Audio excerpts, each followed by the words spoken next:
Welcome to the Sceen Queen, the show where I'll be talking about your favorite TV show or your favorite movie. You'll just have to listen to find out. This is your host, Samantha Parrish. Hello there, and welcome back to the show. As always, I am your host, your lean, mean, movie-talking media queen, Samantha Parrish. This is going to be a great year. The 4 in 2024 means that this year is going to be for us. After all the things that we've been through in 2023, it does feel so good to just have a fresh new start to the year. And with the show that I do, it's always exciting to know, like, okay, so what's the first episode going to be? How are we going to get things going? It's like getting to see the first episode of your favorite TV show, like, all right, we're into this season. What's going on? And I find it very interesting that this episode of The Sceen Queen is starting out with a movie that comes from a very interesting era of Disney. And I feel like there's a lot of people that look at Robin Hood now and recognize it a part of the Disney selection, but it was just kind of there. I had to think about how I knew Robin Hood from my childhood, since we've had so many variations. I mean, you could throw a dart and you'll find a movie or a TV show recreating the tale of a thief that steals from the rich and gives to the poor. A part of me almost feels bad that I didn't really grow up with Robin Hood, but there are some things I can appreciate the film, and, well, here we go. Here's my opportunity to talk about it. I'm going to be robbing your screen time with Robin Hood. You know that joke had to happen. So before I get into what happened with Disney's Robin Hood, I feel like I gotta give a timeline of all of the different adaptations of Robin Hood. I just happened to look it up on IMDb just now, and oh, there were more than I thought there was. I'm just gonna name the ones that appear to be the most memorable, whether they're memorable for good things or bad things, but either way, they're at the top of the list here. So to start from the very beginning, for what I see, is The Adventures of Robin Hood in 1938 with Errol Flynn as Robin Hood. And then Robin Hood did kind of live in TV. I do see some TV spin-offs from 84 and 86. And then the 90s, Robin Hood was given another big screen adaptation where Kevin Costner played Robin Hood in Robin Hood, Prince of Thieves. And if you've seen that film, boy, I don't know what they did, but that is the most weird non-English version of Robin Hood I think I've ever seen. Then there's the irony that in 2 years, Robin Hood would be made more comedic with Robin Hood Men in Tights. And then skip forward into the recent decades. In 2010, there was Robin Hood with Russell Crowe and Cate Blanchett. And then recently, for what I see, the only one that I remember that I know is the Robin Hood with Taron Egerton that came out in 2018. Now, if you've noticed, I did not mention the Robin Hood that is the topic of this episode. To look at this without Disney, you can see how Robin Hood has taken a lot in its evolution to get to the screen, whether it was for theatrical releases or just on the TV. But looking at the way that Robin Hood has aged among the other Robin Hoods, it's kind of like a weird relative that's been twice removed, because it either will be included among the other Robin Hoods or not, because I've heard commentators include the 1973 version with the others and without the others, and people are kind of okay with it because people still don't know how they feel about it. Like I mentioned in the beginning of this episode, that Robin Hood is just kind of there. I remember I had to think myself, like, when I was a kid, like, how did I miss Robin Hood, or did I ever want to watch this? The only introduction I had to the 1973 film was the inclusion of one of the songs on Melody Time, and they'd always play the song of Robin Hood and Little John walking through the forest, something, something, something, I don't know the rest of the words, and that was my first introduction. I always heard that song whenever I was watching Melody Time. After I thought about that, I got that damn song stuck in my head all week long. I've been going around going, Robin Hood and Little John, oh shit. Like, I can't deny the music is pretty great. When I got the chance to watch Robin Hood when I was older, I'm glad I watched it when I was older than to watch it when I was younger, because I appreciate some more of the aspects of the animation as well as the history that Disney has had. I've been waiting for an episode to come up that had to do with the era of Disney that was right after Sleeping Beauty and right before The Little Mermaid. That era that era is known as the Silver Age and the Bronze Age of Disney. It is sequestered a little bit more, so when you look it up on Google, it'll tell you different ages, but me and my other fellow millennials, we just take those two ages and just smush them together and call it our childhood. It has aged into the strangest wine that I've ever sipped. There's no going back to learn about this history of Disney. This might sound strange, but I'm kind of glad that Sleeping Beauty became a box office bomb for the Disney studio to think outside the box a little bit more. Before Sleeping Beauty came up, we had Disney princesses and Disney princesses and Disney princesses, and then whatever the fuck Dumbo was trying to be, and whatever Nightmare Fuel Pinocchio was. And I've seen more people resonate with this era of Disney than the beginning era of Disney. This was a good evolution era for Disney, and it's nice that Robin Hood got to be part of that evolution era. But the one thing that I look at with Robin Hood, though, is that Robin Hood is kind of like an amalgamation of recycled animations. And there is even more than I thought there were when other people started to review Robin Hood recently. And there were recycled animations from Snow White, The Jungle Book, the Aristocats being used for a majority of the characters. And in a way that would look like cheating animation of, oh, you just don't want to animate anything. It's kind of cool being able to see other characters do stuff from past films, that it still utilizes some of those very interesting animations that were a part of the learning curve and the growth period and the rise of animation. It's a film that's an example of not faulting something for trying. Disney was trying to put a movie together about the tale of Robin Hood retold with animal characters, and it still is memorable. I still remember like the way that Robin Hood was animated in this version of the snippets from the song that I mentioned earlier. And eventually when I got around to watching Robin Hood and getting to experience like the whole story that Disney put together, it's not bad. I have not really seen a lot of the other Robin Hood stories because like I said, the other Robin Hood stories, they just exist.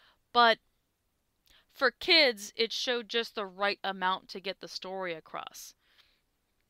And it does create characters that are very memorable. But that's the ironic thing. The other characters besides the titular one are more popular. And I feel like this is the perfect segue to talk about the villain of Robin Hood. When you look at the Disney villains that we've had over the years, I mean, shit. We had an evil queen trying to kill her stepdaughter. We had, a scorned dark fairy that was pissed that she wasn't invited to the christening, so she cursed the daughter.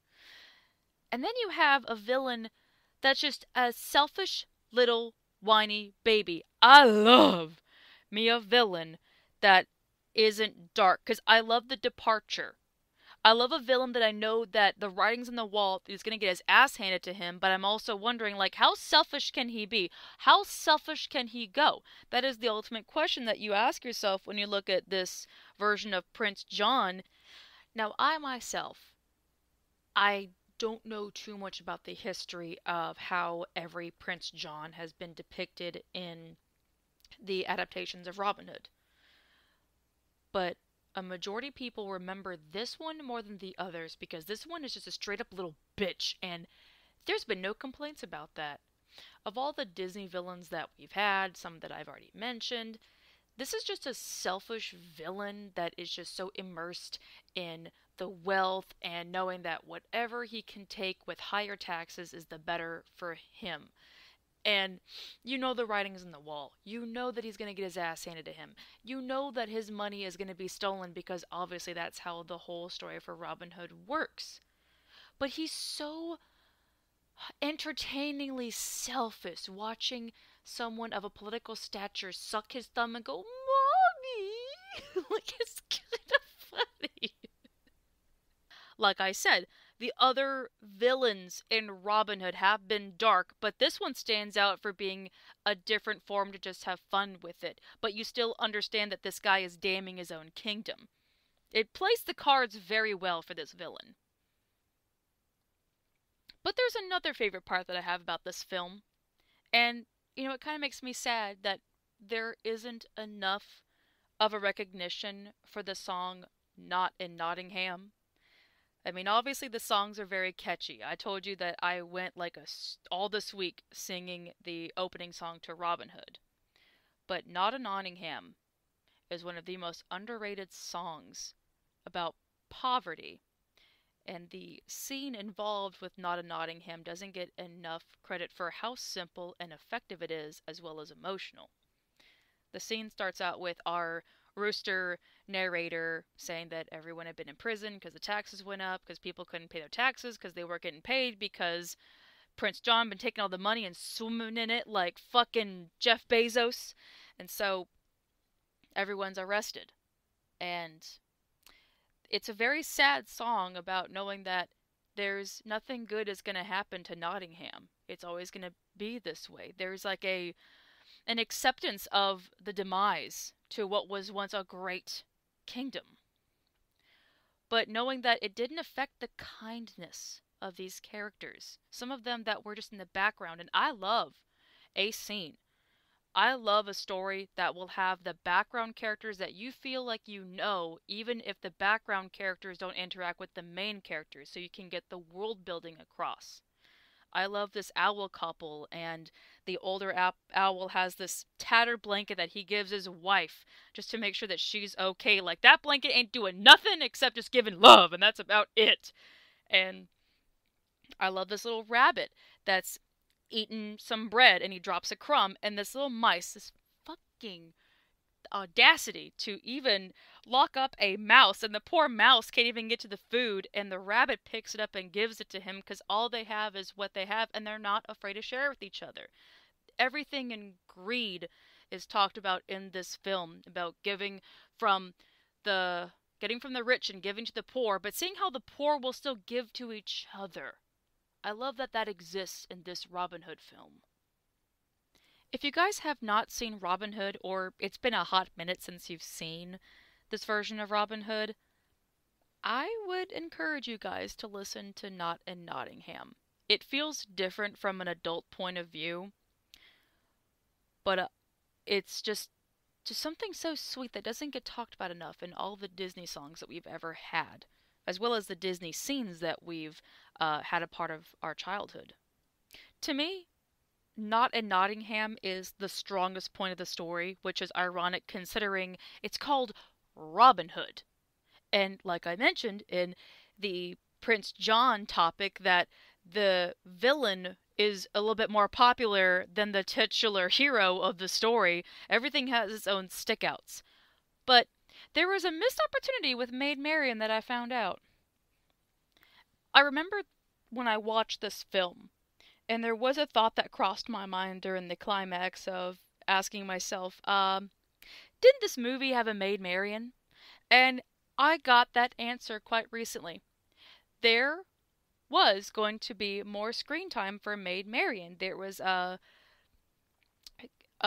big part of her being involved with what was going on for Robin Hood's plans. She was going to be involved with a lot of the ordeals that were going to be coming through. I honestly can't remember what specific scene it was on top of my head, but you would have seen a lot more of her than to just jump to near the end of the film where she just pops up again and, Robin Hood saves her, and Robin Hood says, we should get married and have some kids. I'm like, are you sure about her, Robin? Like, she's been kind of gone. But with Maid Marion kind of being like a match on Tinder that just shows up once in a while, the impact of her character is felt. They do make her a very memorable character. She might not be as layered if we got some of those scenes that gave us more of her layers of how she can be very courageous and how she wants to help Robin Hood and maybe even more things about what she loves about Robin Hood. But on the times that we do see her on screen when she interacts with certain characters, you do like the character that is being depicted to know, oh, that's why Robin Hood is in love with her. She's a character that does not judge someone based on their wallet. She bases it on who they are as a person, the way it should be with everybody. But because this is a film where it's has a world that works based on how much money you got and how popular you are and what part of the society you're in, it does give a fear factor of wondering, is someone above me going to look down upon me? And Maid Marion does not really see rank. Well, sort of. It is an animal movie, but you get what I mean. And I love the scenes near the beginning where she's first introduced, and I can't forget the way she was introduced. Even though this is a film that has recycled animation and it has missing scenes, it does make some certain points count so you know who these characters are. It's hard to not fall in love with Maid Marion's character, with the way that she is so kind to so many people, that no matter what has happened, she just continues to be kind. She has such a natural charm and good nature about herself that makes her a character that you remember even if you don't see enough of her. Now, there is a hero to this story about a hero. Wolfgang Reitherman is that hero that people don't talk about enough. Wolfgang Reitherman is the director behind Robin Hood, as well as many of the other films that I've mentioned in this era for Disney. He was one of the supervisors for Sleeping Beauty, so he kind of had to take place during one of the flops for Disney and then carried everything on. He was the one having all of the luggage on his back going, let's go, come on, we can keep going, and he pushed this forward into the 60s, into the 70s. He is the reason behind many of the films that people love today. And knowing the fact that he had to make a lot of these executive decisions. I mentioned earlier that this film has a lot of recycled animation. Those were from his films.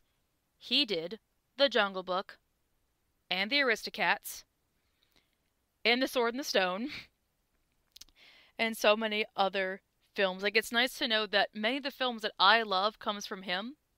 He is labeled as one of the original 9 men of Disney. There were only a handful of people. It's like if you were to say Walt Disney was King Arthur, Wolfgang Reitherman would be one of the knights of the round table, I won't let you down, sir. We're going to keep everything safe. But I also want to give a credit to another director who was uncredited, because like I mentioned, a lot of this film is all over the place, and there were some hard executive decisions that had to be made, and this guy had a hand in that. And literally, that's in his name. His name is David Hand. When I clicked on him, I was very surprised to see that this man has played a part in both Disney and non-Disney properties, so it's kind of nice that some of the people that worked on Disney still had a part to play in other pieces for animation.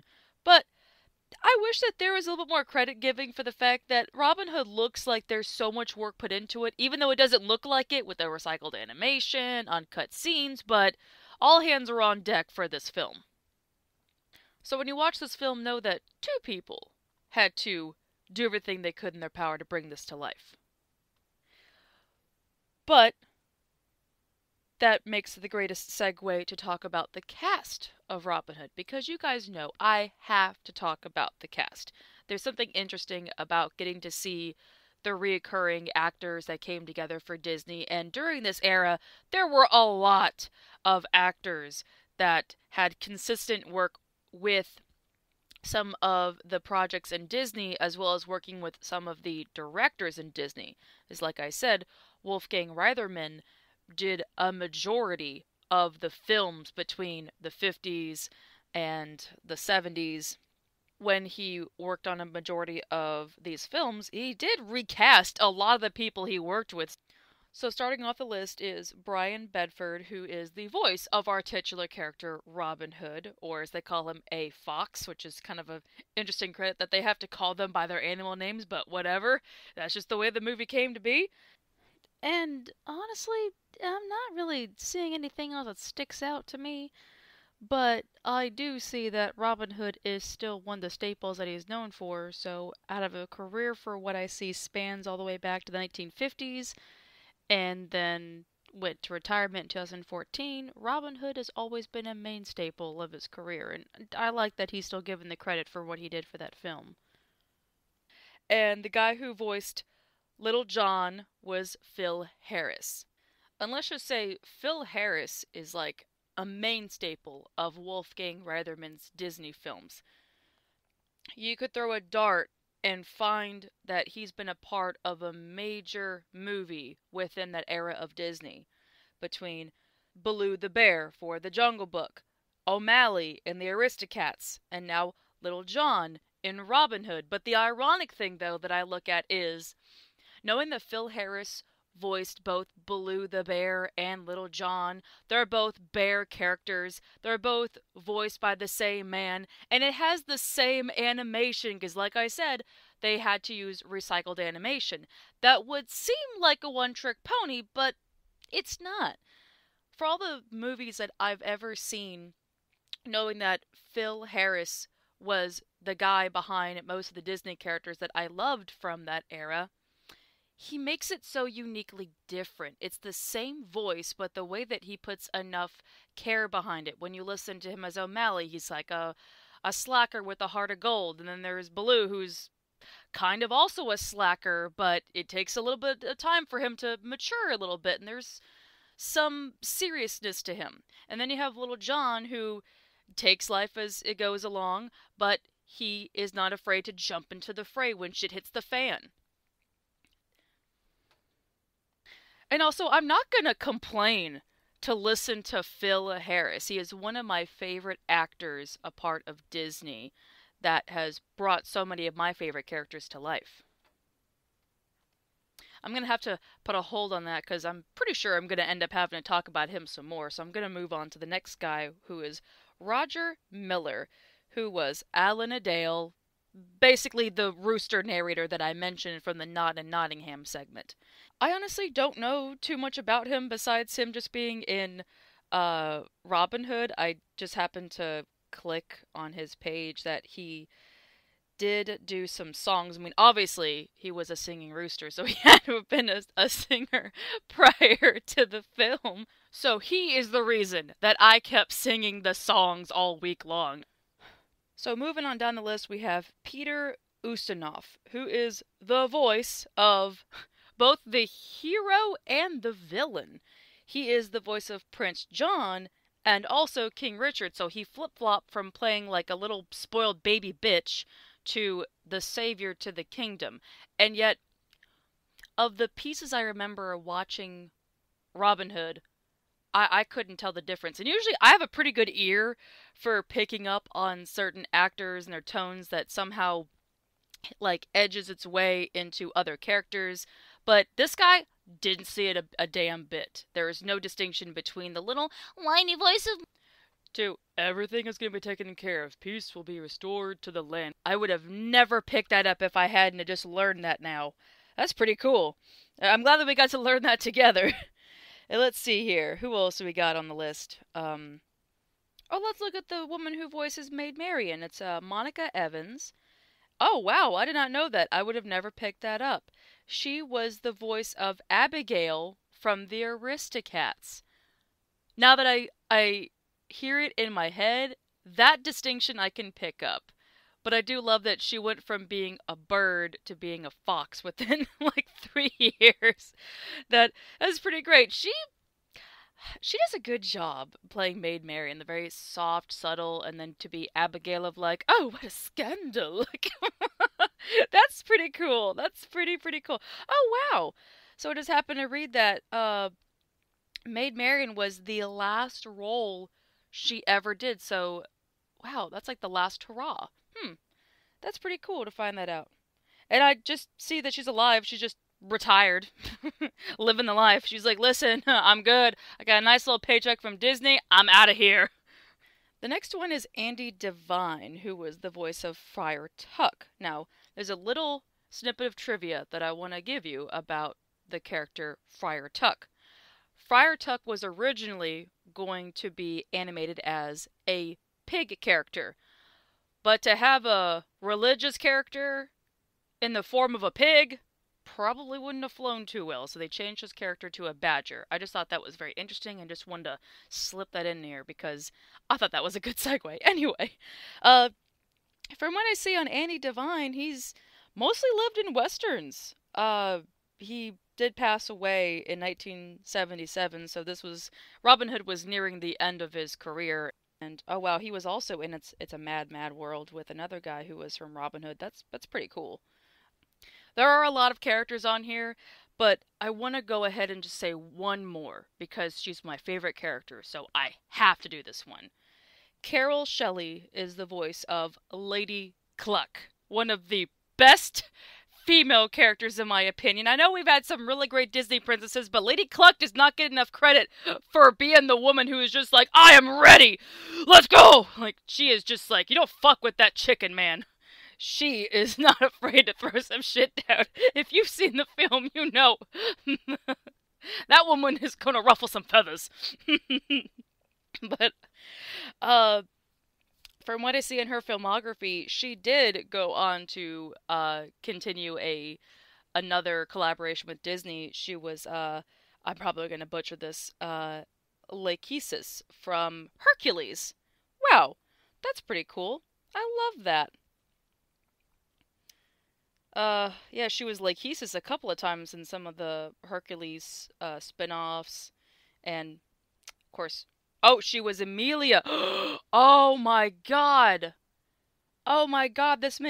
I did not know that. So, knowing the fact that she's Amelia from the Aristocats, and I just mentioned the woman who voices Maid Marion did Abigail, and they're both on screen together as Lady Cluck and Maid Marion, and then they were Abigail and Amelia from Aristocats. That's a cool little, like, tie-in. I just put that together. That's really cool. Wow. I love Easter eggs like this. But I have one more final little adding to that. I just read that there was another collaboration that they did on top of Robin Hood and the Aristocats, that they were in The Odd Couple, both the play and the movie of that story. So technically that's like 4 collaborations if you kind of split that up as like a play and a movie. But that is really cool that they've like always worked together.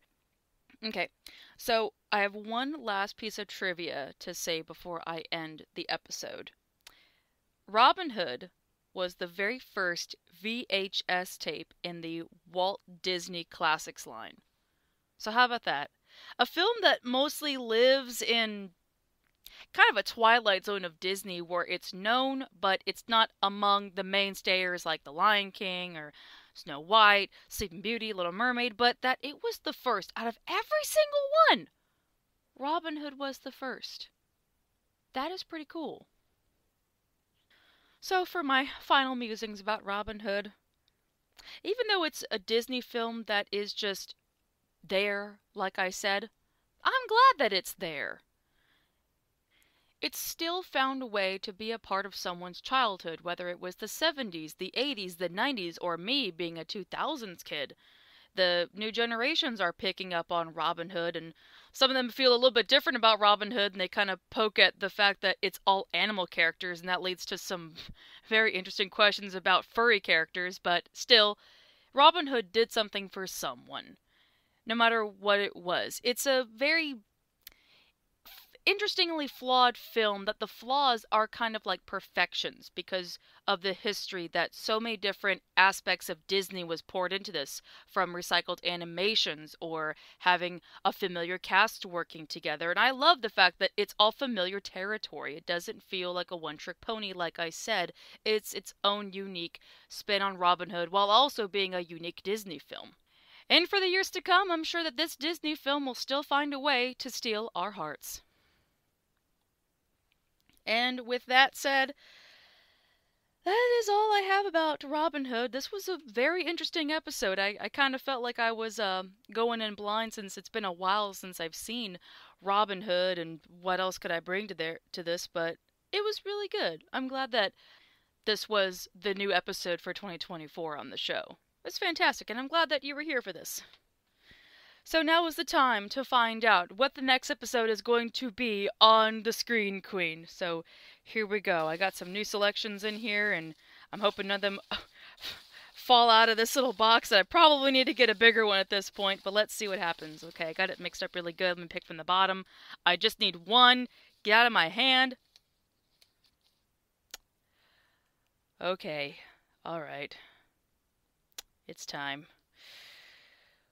I have a heavy one in my hand, guys. This is gonna be a heavy episode when I come back in a couple of weeks. The next episode on the Sceen Queen is going to be A Time to Kill. Like, the mood just shifted drastically. Like, whew. Okay, well, that'll be a heavy one to do, but I'll deliver the goods. Well, thank you so much for being here for this episode. If you'd like to catch up with me in between episodes, you can find me on my Instagram at the Queen of the Screen if you want to talk about what your favorite Disney classic is. And if you want to see the funny content I put up on TikTok, you can find me at The Mystical Space Witch. And if you're interested in the book series that Maid that also has a strange little resonance with Robin Hood, you can find my book series In Glory Sync on Amazon, but you can find it in the description box. Alrighty. Well, y'all take care now. Stay amazing. This is your Sceen Queen, signing off. Bye-bye!